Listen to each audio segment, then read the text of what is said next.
Like, so... and,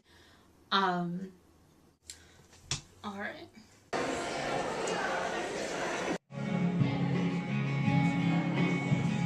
On Black Friday, I had a hard realization that the economy is in rough shape. I know what you're thinking. Emily, the economy's been in rough shape for about a year. Yeah, I know that, but this is the first time that I had a personal realization of it. Luckily, my job is pretty recession-proof. Alright then, so tell us. Okay. So, it wasn't that I was shopping on Black Friday, it's that I was selling on Black Friday. As you might have noticed, I like to make earrings, and I often sell these at craft fairs. I mentioned in a previous video that I don't do so well on Etsy, though I do have one because people always ask me if I have a website. From 5 p.m. to 10 p.m. on Black Friday, I sold my wares. In addition to swanky earrings, I sold little instructional books on how to embroider, mini notebooks, little books of my artwork,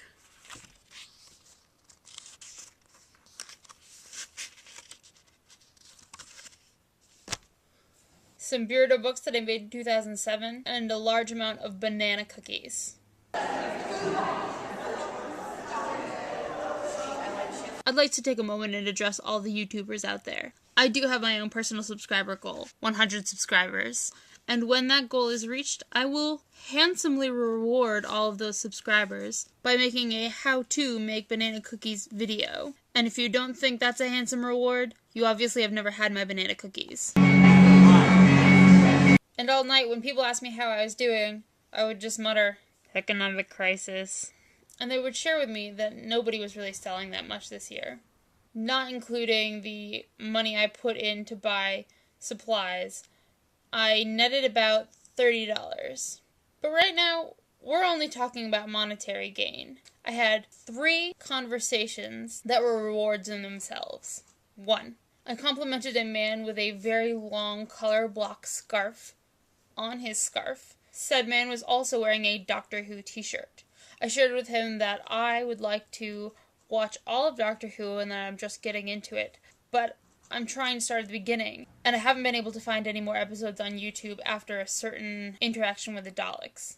He shared with me that the old episodes could be borrowed on Netflix. This might be obvious to you, but it sure isn't obvious to me. I saw a woman who I recognized. I think she must be a teacher somewhere. She caught my eye and she recognized me too. She walked over to me and said, "Hey, did you sub?" Indeed, I do sub. And then she told me what school she works at, and I remembered why I had seen her. She told me about an opening. One of the teachers is going away on a sabbatical.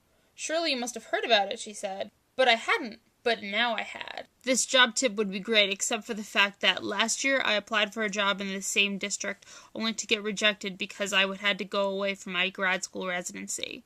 I think the same thing is going to happen this year. Good thing I graduate in the summer. The other conversation was with a girl who looked vaguely familiar. She came up to me and asked me, "Are you still doing the Hands project?" "Why, yes, I am." She had heard of it.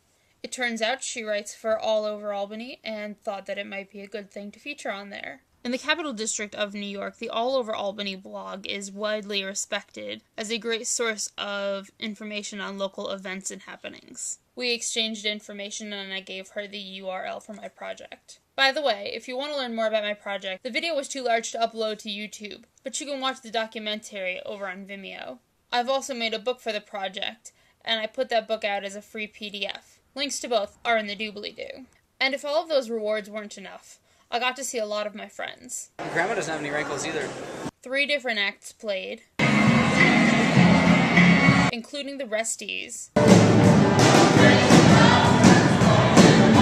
who I really enjoy. And if nothing else, the Fair Building is a gorgeous building to be in.